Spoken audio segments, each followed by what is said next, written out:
Hello. ഒരു ആവശ്യത്തിന് നിന്നെ വിളിച്ച ഫോൺ എടുക്കാൻ എന്താ ഇത്ര ബുദ്ധിമുട്ട്? അത് ഞാൻ ഈ തപ്പലും തടയലും അല്ല. ചോദ്യത്തിന് കൃത്യമായ മറുപടിയാണ് എനിക്ക് ആവശ്യം. സോറി, ഞാൻ വൈഫിനെ കൊണ്ട് ഹോസ്പിറ്റലിൽ പോയിരിക്കുകയായിരുന്നു. അതുകൊണ്ടാണ് കോൾ എടുക്കാൻ പറ്റാതെ. വ്യക്തിപരമായ കാര്യങ്ങൾക്ക് എക്സ്ക്യൂസ് പറയാൻ പറ്റില്ല പൃഥ്വി. വിളിച്ചാൽ അപ്പ തന്നെ അവൈലബിൾ ആയിരിക്കണം. ഞാനീ ശ്രദ്ധിച്ചോളാം. ആ ഡ്രൈവറിനെ വിളിച്ചിട്ട് കിട്ടുന്നില്ലല്ലോ. അയാൾ നിന്റെ അടുത്ത് വന്നിട്ട് എന്തായി? അയാൾ വരുന്നു പറഞ്ഞിട്ട് വന്നില്ല. എന്നിട്ട് നീ എന്താ എന്നെ ഇൻഫോം ചെയ്യാത്തത്? അയാൾക്ക് എന്ത് പറ്റിയെന്ന് ഇനി നമ്മൾ എങ്ങനെ അറിയും? നമ്മുടെ ഒരുപാട് ഇൻഫർമേഷൻസ് അയാളുടെ കയ്യിലുള്ളതാണ്. അയാൾ ഇന്ന് വരുമെന്നാണ് ഞാൻ കരുതിയത്. നിന്റെ കരുതലും ചിന്തകളും അല്ല, വ്യക്തമായ ഉത്തരമാണ് എനിക്ക് വേണ്ടതെന്ന് ഞാൻ നിന്നോട് പലവട്ടം പറഞ്ഞു. സോറി സാർ, ഞാൻ ശ്രദ്ധിച്ചോളാം. Sorry sir. അതെ, സോറി എന്ന വാക്കിന് നമുക്കിടയിൽ പ്രസക്തി ഇല്ല. ആ കാര്യം ഇനി മറക്കണ്ട. ശ്രദ്ധിച്ചോളാം. ശരി, നീ വച്ചോ, ഞാൻ അന്വേഷിക്കട്ടെ. അതൊക്കെ വെറുതെ തോന്നുതാ അപ്പച്ചി. ഒരു കുഞ്ഞുണ്ടായ 3-4 വർഷം ഫുൾ ടൈം കുഞ്ഞിന് വേണ്ടി മാറ്റി വെക്കേണ്ടി വരും. അത് കഴിയുമ്പോ സ്കൂളിൽ ചേർക്കലായി, തിരക്കായി, അപ്പോഴേക്ക് അടുത്ത കുട്ടിയായി. അങ്ങനെ നമ്മുടെ സമയം മുഴുവൻ കൈവിട്ടു പോകും.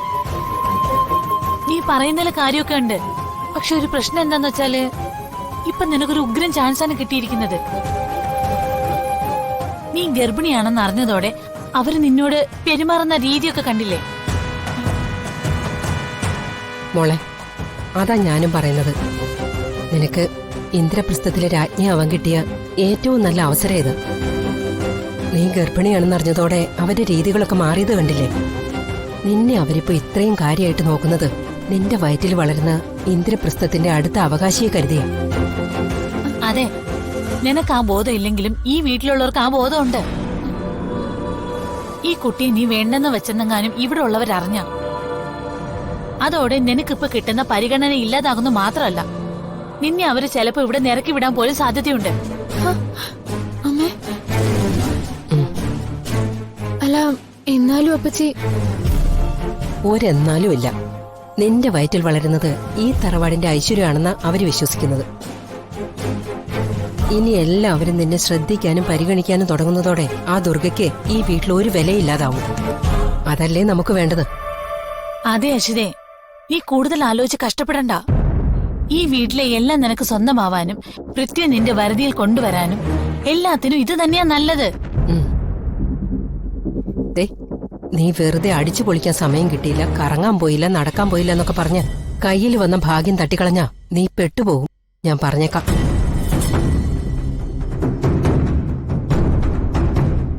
ശരിയാ, നിങ്ങൾ പറയുന്നതിലും കാര്യമുണ്ട്. എന്നാ പിന്നെ അങ്ങനെ ആവട്ടെ. ഈ കുഞ്ഞു വരട്ടെ, ഇന്ദ്രപ്രസ്ഥം നമ്മുടെ കയ്യിലാവട്ടെ.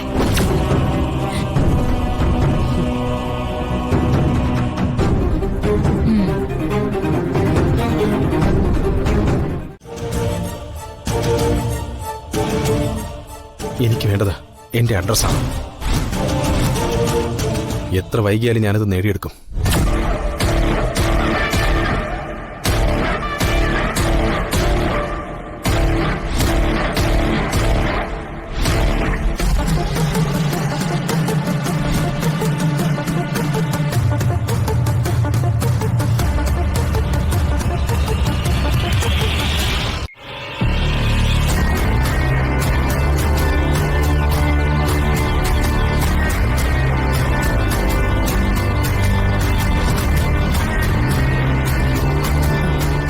പൂർണിമയ്ക്കെല്ലാം അറിയാം.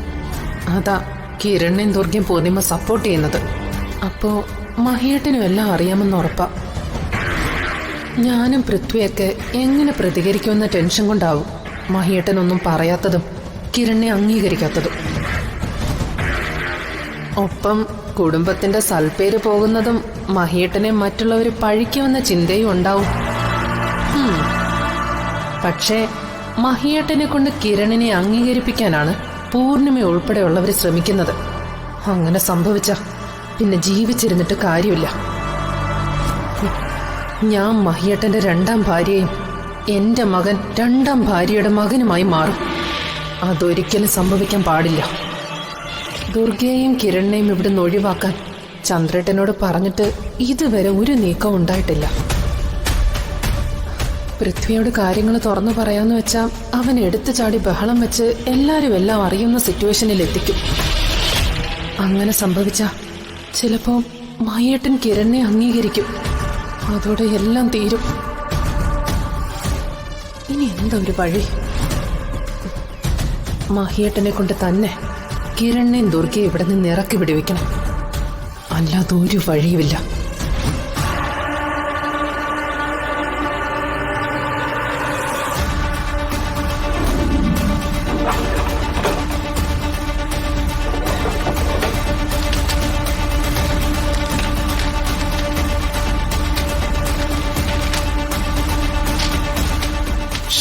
എവിടെ പോയി?